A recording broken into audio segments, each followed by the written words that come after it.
Alrighty, so this is day 8, meal number 4.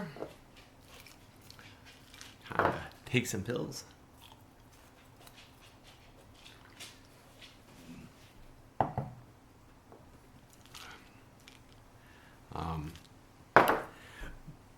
I'm actually pretty amazed. I mean, going a whole week, I thought by the end of this week I'd probably have like all these cravings and I'd be like dying, and this whole experiment was going to go out the window. But I am pretty amazed that I have not eaten real food other than that fry that I had.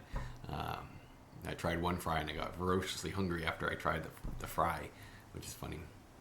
So there has to literally be something to this whole, not actually tasting food, eating food that, makes you more hungry. Or obviously not having that makes you not hungry, but actually tasting food and the flavors must trigger something in the brain that makes you want more of it. And by not actually having those tastes, I guess I'm just not as hungry, because I'm just simply amazed that I'm doing so well and not having crazy cravings and losing a ton of weight.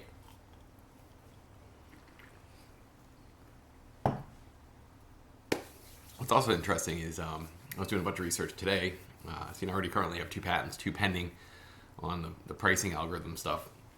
I was wondering if you can patent foods, and from the information I found out, it looks like you can.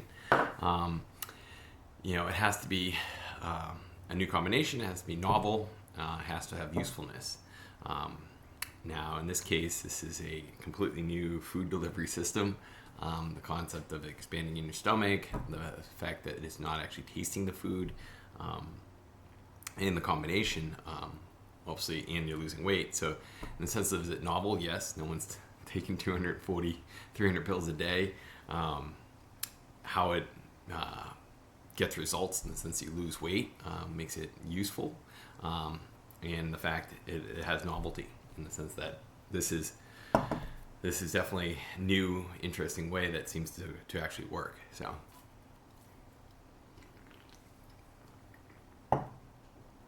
do a little bit more research, do a couple more white papers, and try to figure out a little bit more about the science behind it. But the Plant Paradox book that I'm reading is pretty interesting, along with some of the other books, obviously, that I've read. Let's go through just some of the ones I've, at least last couple of weeks, I'll tell you, I've read, let's see, we have gone through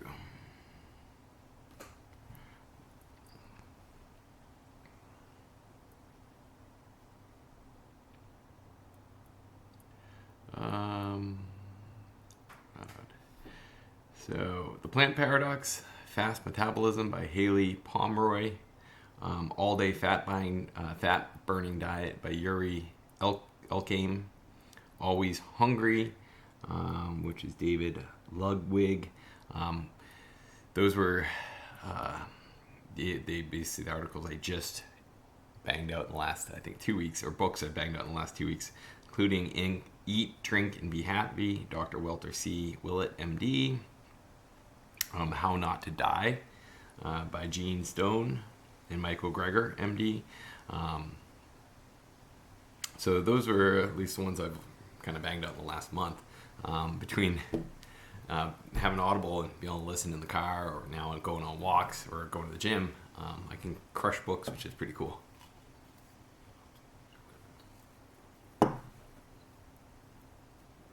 But once again, I still think the funny, interesting aspect is that one book that says fat is bad, and another book says fat is good. That's another one, big fat lie. So you have the counter to Atkins low carb diet. You have the counter to the high fat diet, or I should say the big fat lie, saying that fat is really, really good for you and you can eat as much fat as you want. And then you have other books that we have the one that, let's see,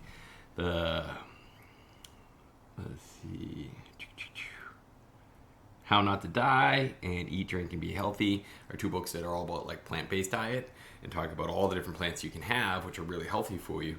But now you look at the Plant Paradox, they're saying, whoa, not all plants are actually healthy for you. these plants that actually have lectins are really bad for you. So, I mean, counterintuitive, but yet great results of all these people who are vegetarians, who eat everything and anything under the sun, including soy, don't get heart attacks, have nice long lives. So it's just really interesting, but it's also very confusing for the consumer. You read one week, all of a sudden milk's great for you. Read, next week, also the news is saying milk's not great for you. White paper came out. I mean, it's just all over the place. So at the end of the day, I think it's all about how you feel and being able to track that in a journal. That's why I think having an app is really important. So you can actually document basically how you feel. It's amazing people who actually just go on like a fast or like a 3-day water fast. Basically how good they feel a lot of times because they have no food that's coming in that their body's reacting to. And then what you're supposed to do if you have allergies and things, breakouts or things are going really bad for you, a lot of times it's just stop eating and then slowly introduce one food and then introduce another food and then see if there's any reactions. And that's how you can kind of figure out what was the culprit that was causing the issues, with some one particular food or not. So, I mean, an interesting stat saying that basically 70% of the people out there are actually allergic to dairy products. They just don't realize it. And there's a lot of people who obviously, lectins are really horrible for people. They just don't realize it. So at the end of the day, I think it really just comes down to you being able to internalize, I'm taking something, I don't feel hungry, I have energy, I'm sleeping well, I'm losing weight, then you're good. For someone else, that might not be the case. It might be something different. So I think it's really dialing in the specific amount of different types of pills that works for you.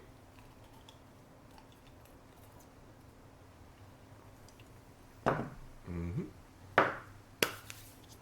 All right, to my next meal at 5 o'clock ish, maybe more towards 6, 5:30, and then one more meal after that. So, all right.